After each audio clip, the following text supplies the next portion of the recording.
Channel और आज हम लोग कंटिन्यू करेंगे पीपीसी को यानी प्रोडक्शन पॉसिबिलिटी कर्व। देखो प्रोडक्शन पॉसिबिलिटी कर्व तो मैंने पिछले वीडियो में बता दिया था, आपने पिछला वीडियो देखा होगा तो वहां से आपको क्लियर हो गया होगा, बट मैं फिर से एक बार रिवाइज कर देता हूं कि पीपीसी है क्या, प्रोडक्शन पॉसिबिलिटी कर्व है क्या। देखो प्रोडक्शन पॉसिबिलिटी कर्व क्या था, सबसे पहले तो प्रोडक्शन पॉसिबिलिटी कर्व में दो गुड्स लेना था और ऐसा कर्व जो सारे प्रोडक्शन पॉसिबिलिटीज को बता देता है हमारे रिसोर्सेज और टेक्निक्स को देखते हुए। तो मेनली यहाँ पे गुड्स कितने लेने थे, दो गुड्स लेने थे और उन दो गुड्स के जितने भी प्रोडक्शन पॉसिबिलिटीज थे with the given resources and technique, उसी को हम लोग क्या बोलते हैं, प्रोडक्शन पॉसिबिलिटी कर्व। अब प्रोडक्शन पॉसिबिलिटी कर्व को हम कैसे समझेंगे, तो एक यहाँ पे ग्राफ, क्योंकि आपने प्रोडक्शन पॉसिबिलिटी कर्व के डेफिनेशन में पढ़ा था कि it is a graphical representation of all the production possibilities of two goods with given resources and techniques। तो जनरली यहाँ पे एक ग्राफ शो करेगा जो कि कहीं ना कहीं प्रोडक्शन के पॉसिबिलिटीज को शो करेगा। तो क्या होता है, सबसे पहले मैंने एग्जांपल लिया है, यहाँ पे मैंने कुछ पॉसिबिलिटी ली है ABCD EFG, उसके बाद मैंने दो गुड्स लिए हैं, एक हमने शूज लिया है और एक हमने वॉच लिया है। यहाँ पे दो गुड्स हमने लिया है शूज और वॉच, उसके बाद एमओसी। एमओसी का मतलब क्या होता है, मार्जिनल अपॉर्चुनिटी कॉस्ट। एमओसी का मतलब होता है marginal opportunity cost, marginal opportunity cost. अब मार्जिनल अपॉर्चुनिटी कॉस्ट क्या है ये तो मैं बाद में समझ लूंगा, उसके पहले मुझे समझना होगा अपॉर्चुनिटी कॉस्ट। अपॉर्चुनिटी कॉस्ट क्या होता है, देखो मैंने यहाँ पे लिखा है it is the cost of next best alternative forward, यानी कि जो नेक्स्ट बेस्ट अल्टरनेटिव फॉरवर्ड का कॉस्ट है उसी को मैं बोलूंगा अपॉर्चुनिटी कॉस्ट। अब ये नेक्स्ट बेस्ट अल्टरनेटिव क्या होता है इसको समझो। फॉर एग्जांपल कि एक मिस्टर राम है, उसने एमबीए करा दी किसी कॉलेज से और एमबीए करने के बाद उसके पास 3 कंपनियों के जॉब ऑफर है। कंपनी ए जो है उसे 50,000 पर मंथ पे कर रही है, कंपनी बी जो है उसे 70,000 पर मंथ पे कर रही है और कंपनी सी जो है उसे 90,000 पर मंथ पे कर रही है। तो अब आप मुझे बताओ कि मिस्टर ए जो है वो कौन से जॉब ऑफर को एक्सेप्ट करेगा। ऑब्वियस है कि जिसमें मैक्सिमम रिटर्न उसको मिल रहा होगा उस जॉब ऑफर को एक्सेप्ट करेगा। तो मैक्सिमम रिटर्न कौन सी कंपनी दे रही है, कंपनी सी, 90,000 पर मंथ, तो वो 90,000 पर मंथ के जॉब ऑफर को एक्सेप्ट करेगा। बट सपोज कि अगर वो 90,000 पर मंथ के जॉब ऑफर को एक्सेप्ट नहीं करता तो उसके पास अगला ऐसा कौन सा ऑप्शन था जिसने उसने ड्रॉप करा, तो अगला ऑप्शन था उसके पास 70,000 पर मंथ, यानी अगला बेस्ट ऑप्शन 70,000 रुपए पर मंथ जो कि कंपनी बी के द्वारा प्रोवाइड किया जा रहा था। तो कहीं ना कहीं अगर उसने 90,000 का जॉब छोड़ा तो फिर वो अगला बेस्ट ऑप्शन कौन सा सिलेक्ट करेगा, 70,000 पर मंथ। तो यहाँ पे देखो अपॉर्चुनिटी कॉस्ट क्या होता है कि कुछ पाने के लिए कुछ खोना पड़ता है। इस कॉन्सेप्ट पे ये काम करता है कि अगर उसने 90,000 पर मंथ के जॉब को छोड़ा तो फिर उसके पास अगला कौन सा ऑफर है, कौन सा ऑफर को एक्सेप्ट करेगा, तो 70,000 पर मंथ। तो यहाँ पे क्या होता है कि एक जॉब ऑफर्स को पाने के लिए, एक चीजों को पाने के लिए दूसरे को खोना पड़ता है। तो जो दूसरा सबसे बेस्ट ऑप्शन हमारे पास है उसको हम लोग बोलते हैं अपॉर्चुनिटी कॉस्ट। अब ये अपॉर्चुनिटी कॉस्ट हो गया। मार्जिनल अपॉर्चुनिटी कॉस्ट क्या होता है, It refers to the number of unit of a commodity sacrifice, कि उसने कितना सैक्रिफाइस किया, कितना छोड़ा, to get another additional unit of commodity, किसी दूसरे यूनिट ऑफ कमोडिटी को पाने के लिए, कि दूसरे चीजों को पाने के लिए, दूसरे चीजों को एक्वायर करने के लिए पहली कौन सी चीजें उसने छोड़ी, that is called the marginal opportunity cost। अब marginal opportunity cost का फॉर्मूला मैंने यहाँ पे लिखा है delta sacrifice by delta gain. यहाँ पे जो ट्रायंगल मैंने बनाया उसका मतलब होता है डेल्टा, तो delta sacrifice upon the delta gain. अब यहाँ पे डेल्टा का मतलब कुछ लोग जानते हो कि डेल्टा का मतलब होता है चेंज, डेल्टा का मतलब होता है चेंज। तो एक चीजों को पाने के लिए दूसरी कौन सी चीजें आप छोड़ रहे हैं, that is called the marginal opportunity cost. अब मैं यहाँ पे आता हूँ, मैंने एग्जांपल लिया है कि बहुत सारे पॉसिबिलिटीज है यहाँ पे ABCD EFG, उसके बाद दो गुड्स मैंने लिया, एक शूज और एक वॉच और एक मार्जिनल अपॉर्चुनिटी कॉस्ट। अब यहाँ पे देखो पहले वाले रिसोर्सेज शूज में, पहले वाले में हमारा शूज 21 है और वॉच बिल्कुल 0 है, यानी कि पूरा का पूरा रिसोर्सेज हमने यूज किया है शूज पे। बट दूसरे वाले में यहाँ पे लास्ट में देखो आपका यहाँ पे वॉच 0 है, यहाँ पे शूज 0 है, यानी मैंने पूरा का पूरा रिसोर्सेज वॉच पे लगा दिया। अब मैं यहाँ पे क्या करता हूँ, उसी कॉन्सेप्ट पे काम करता हूँ कि किसी एक को पाने के लिए दूसरे को खोना पड़ता है। यहाँ मेरा शूज 21 था, वॉच 0 था, अब मैं वाच को बढ़ा रहा हूँ, वाच को 0 से 1 कर दिया। तो देखो यहाँ पे कुछ पाने के लिए कुछ खोना पड़ता है, तो मेरा जो सूज था वो 21 से 20 हो गया। वाच को मैंने 0 से 1 किया, तो इधर सूज मेरा सैक्रिफाइस, यानी कि अगर वाच गेन हो रहा है तो सूज 1 यूनिट से सैक्रिफाइस हो रहा है। सिमिलरली ये 1 यूनिट से अगर 2 यूनिट में करता हूं, क्योंकि मुझे वाच में अपॉर्चुनिटी ज्यादा दिख रहा है, वाच में कुछ अच्छा लग रहा है, तो मैं वाच बढ़ाता हूं। अब मैं वाच बढ़ा रहा हूं 2 यूनिट से, तो ये कहीं ना कहीं सूज मेरा 2 यूनिट से डिडक्ट हो रहा है, 18 पे आ जा रहा है। इसी तरह से मैं अगर इसे 3 कर रहा हूं तो 18 माइनस 3 ये 15 पे आ जा रहा है। इसी तरह से 3 से 4 मैं अगर इसे कर रहा हूं तो 15 माइनस 11 ये 15 माइनस 4 ये 11 पे आ जा रहा है। इसी तरह से जब मैं भी आप वाच को बढ़ा रहे हो तो ये क्या हो रहा है, सैक्रिफाइस हो रहा है। यानी अगर वाच मैं गेन कर रहा हूं तो मेरा सूज क्या हो रहा है, सैक्रिफाइस होते चला जाता है। तो इसे मैं आपको बोलूंगा कि यहाँ पे हमारा जो अपॉर्चुनिटी कॉस्ट है वो धीरे धीरे बढ़ रहा है, तो सूज मेरा धीरे धीरे क्या होते जा रहा है, घट जा रहा है। अब उसके बाद एमओसी कैसे निकालूंगा? पहले वाले केस में मैंने 0 लिख दिया है। पहले वाले केस में इसलिए 0 लिख दिया है क्योंकि मुझे एक के पहले क्या था उसके बारे में कुछ भी पता नहीं है। अब एमओसी का फार्मूला मैंने यहां पे लिखा था, delta sacrifice upon delta gain. अब delta sacrifice upon delta gain से क्या मतलब है, सूज जो है वो मेरा 21 से 20 हो गया, यानी 1 सैक्रिफाइस 1, और ये वाच 0 से 1 हो गया, यानी कि गेन किया मैंने 1, तो 1 अपॉन 1 यानी कि मार्जिनल अपॉर्चुनिटी कॉस्ट क्या हो जाएगा, 1। उसके बाद यहां पे मैं देखता हूं तो ये 20 से 18 हो गया, यानी 2 यूनिट जो है मेरा ये सैक्रिफाइस किया। अब 2 यूनिट सैक्रिफाइस करने से मतलब है कि यहां पे सैक्रिफाइस डेटा हो गया 2, और गेन क्या हुआ 1 से 2 यानी कि अपॉन 1, तो 2 अपॉन 1 यानी कि कॉस्ट हमारा क्या हो जाएगा 2। सिमिलरली ये फिर 18 से 15 हो गया, यानी 3 यूनिट मैंने सैक्रिफाइस किया, और ये 2 से 3 हो गया, यानी 1 यूनिट मैंने गेन किया, तो 3 अपॉन 1 यानी कि मार्जिनल अपॉर्चुनिटी कॉस्ट 3। उसी तरह से ये 15 से 11 यानी 4 यूनिट मैंने सैक्रिफाइस किया, और ये 3 से 4 यानी 1 यूनिट मैंने गेन किया, तो यहां पे मेरा मार्जिनल अपॉर्चुनिटी कॉस्ट 4। इसी तरह से 5 by 1 यानी 5 और 6 by 1 यानी 6। इस तरह से मेरा मार्जिनल अपॉर्चुनिटी कॉस्ट निकल गया। अब इस मार्जिनल अपॉर्चुनिटी कॉस्ट का इस कर्व में क्या रोल है, तो इस कर्व में क्या रोल है मैं वो देखता हूं। अब यहाँ पे मार्जिनल अपॉर्चुनिटी कॉस्ट जो है वो मेरा 0 है। मार्जिनल अपॉर्चुनिटी कॉस्ट का 0 होने से क्या मतलब है कि सबसे पहले यहाँ पे मुझे B पता है, तो मैं यहाँ पे कंपेयर कर रहा हूँ कि A हमारा 21 था, यानी कि सैक्रिफाइस हमने कितना किया 1, बट ए से पहले क्या था उसके बारे में तो मुझे कुछ पता ही नहीं है, और कुछ पता ही नहीं तो फिर मैं एमओसी कैसे निकालूंगा, तो एमओसी मेरा यहाँ पे 0 हो जाएगा, और बाकी इस तरह से एमओसी 1 2 3 4 5 6 कर दूंगा। अब मैं इन सारे चीजों को कैसे प्लॉट करूंगा, यहाँ पे तो ग्राफ में प्लॉट करने से क्या मतलब है कि इसको यहाँ पे फाइंड करना है। अब देखो यहाँ पे 0 पे 21, तो 0 और 21 ये मेरा, अब यहाँ पे मैंने 2 एक्सेस लिए हैं, एक हमारा y एक्सिस है जिसपे मैंने शूज लिए हैं, और एक हमारा x एक्सिस है जिसपे मैंने वॉच लिया है। अब यहाँ पे मुझे इसको प्लॉट करना है, तो ये 0 पे 21 यहाँ पे मैंने प्लॉट कर दिया। उसके बाद 1 पे 20, तो 1 पे 20 यहाँ पे देखो आपका 20, मैंने यहाँ पे 20 लिखना नहीं है, बस मैं समझा रहा हूँ 20। उसी तरह से इसका मैंने नाम A ले दिया, इसका मैंने D ले दिया। उसी तरह से फिर 2 पे 18, तो 2 पे मेरा 18 यहाँ पे आ गया। उसी तरह से 3 पे 15, तो 3 पे 15 मेरा यहाँ पे आ गया। इसी तरह से मैं सारी चीजों को प्लॉट कर दूंगा इस ग्राफ में, तो A B C D E F G यहाँ पे बहुत सारे कॉम्बिनेशंस बन जाएंगे। अब उसके बाद आगे मैं देखता हूँ कि इसके क्या क्या। अब इसको समझने के लिए मुझे कुछ एजम्पशंस लेकर के चलना पड़ेगा, याद रखना कुछ एजम्पशंस लेने होंगे।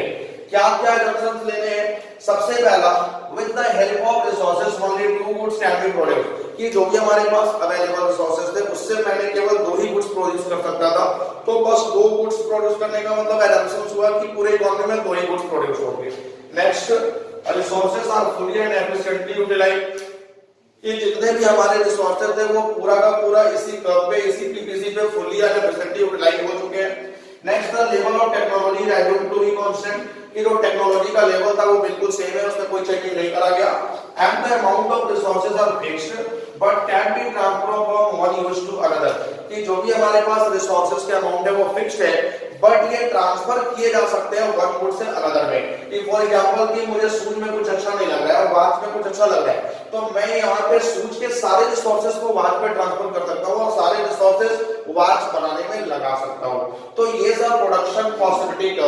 अब यहाँ पे जब मैं सारे पॉसिबिलिटी का कॉम्बिनेशन बनाऊंगा तो ये कॉम्बिनेशन इस तरह से जो निकल के आएगा, इसको बोलते हैं कॉनकेव शेप। देखिए आपने शेप बहुत सारे पढ़े होंगे, एक कॉनकेव शेप होता है, कॉन्वेक्स शेप होता है, तो इस तरह से बहुत सारे शेप होते हैं, थ्री टाइप्स ऑफ शेप्स होते हैं। तो ये जो शेप निकल करके आया ये अपवर्ड टू डाउनवर्ड है, इसको मैं बोलूंगा कॉनकेव शेप।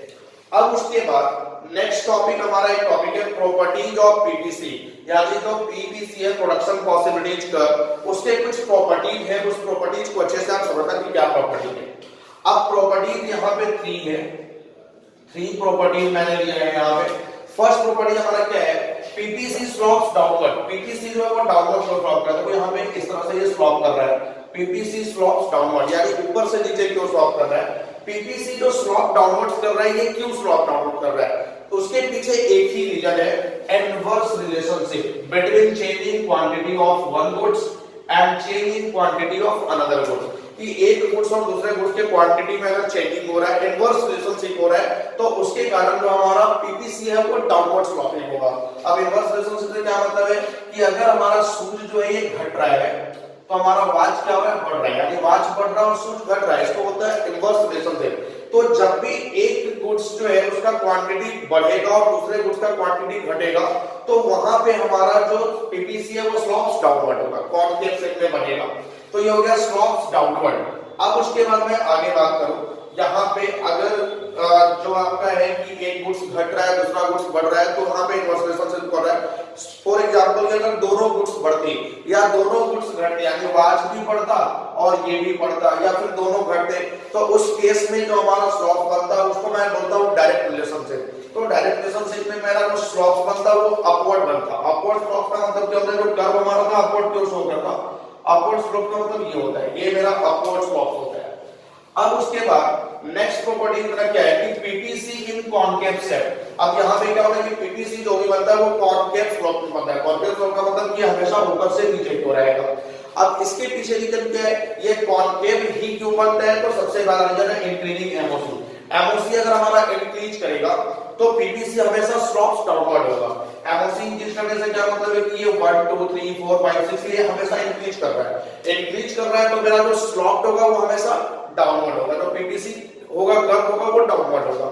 उसके बाद अगर डिक्रीजिंग एमओसी होता है, यहाँ पे एमओसी मेरा डिक्रीज करता, मतलब जस्ट मैं इसका रिवर्स कर दूं तो ये एमओसी डिक्रीजिंग हो जाएगा। अगर एमओसी डिक्रीज होगा तो मेरा शेप कौन सा बनेगा, कॉन्वेक्स। कॉन्वेक्स शेप किस तरह से होता है, कॉन्वेक्स इस तरह से होता है, ये मेरा कॉनकेव, ये मेरा कॉन्वेक्स हो गया। तो जो भी अगर मेरा एमओसी डिक्रीजिंग फॉर्म में होता, डिक्रीज करता, तो मेरा जो स्लोप बनता वो हमेशा कॉन्वेक्स बनता।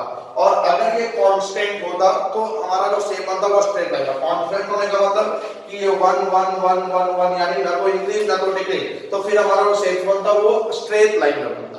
तो ये है पीपीसी कॉनकेव स्लोप, यानी कॉनकेव स्लोप का मतलब होता है कि अगर हमारा इंक्रीजिंग एमओसी है तो ये कॉनकेव बनेगा, डिक्रीजिंग एमओसी है तो ये कॉन्वेक्स बनेगा, और अगर यहाँ पे कांस्टेंट है एमओसी तो फिर वो स्ट्रेट लाइन में बनेगा। और लास्ट हमारा क्या है, PPC can shift either leftward और राइटवर्ड, यानी पीपीसी को लेफ्टवर्ड और राइटवर्ड शिफ्ट किया जाता है। फॉर एग्जांपल मैं यहाँ पे इसको मिटाता हूँ। अब उसके बाद मैं थोड़ा सा एक और प्रॉपर्टी बता देता हूँ कि यहाँ पे जो आपका था पीपीसी स्लोप डाउनवर्ड, ये इनवर्स रिलेशनशिप कैसे शो करता है वो थोड़ा सा एक बार और समझ लेना है इसको।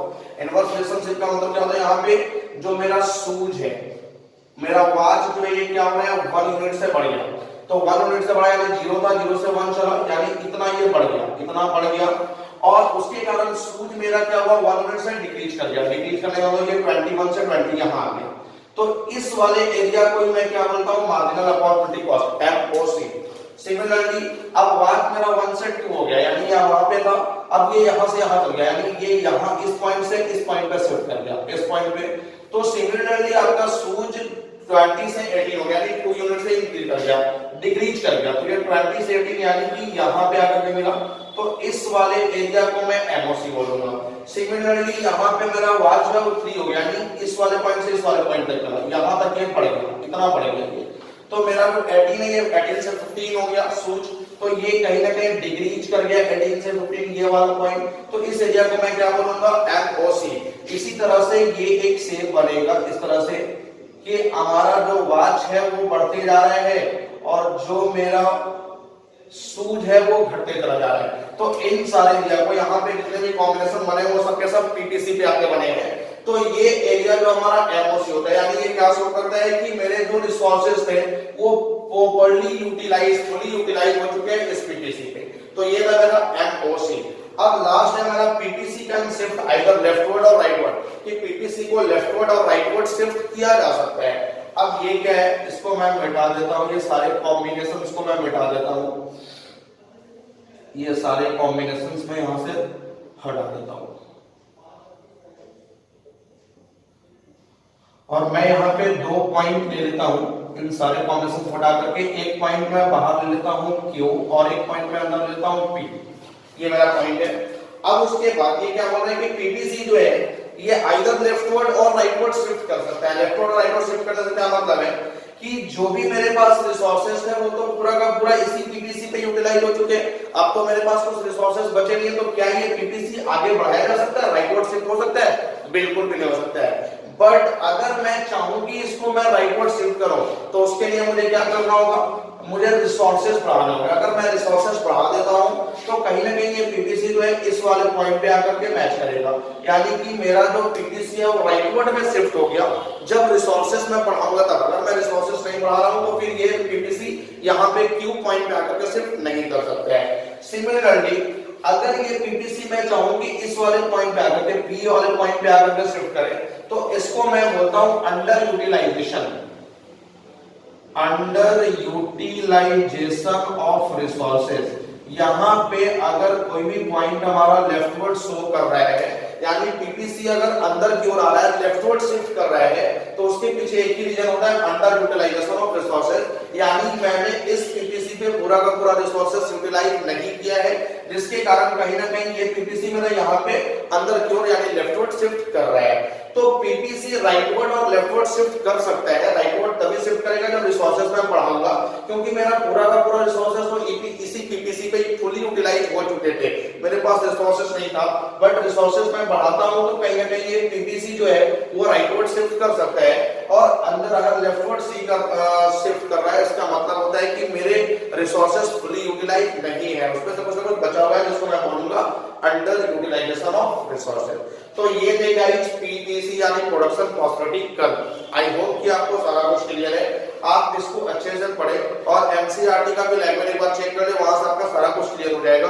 अगर इसके बाद भी कोई डाउट रह जाता है इस ग्राफ वगैरह को लेकर के, तो आप कमेंट सेक्शन में मैसेज कर देना, उसके बाद मैं उसको कहीं ना कहीं सॉल्व कर दूंगा या आपके सारे कंफ्यूजन को सॉल्व कर दूंगा। तो आई होप ये सारा कुछ क्लियर है, अब कहीं इसमें किसी तरह का कोई डाउट नहीं है। बहुत जल्द हम लोग मिलेंगे नेक्स्ट चैप्टर को लेकर के नेक्स्ट वीडियो के साथ, तब तक आप इसको पढ़ते रहें।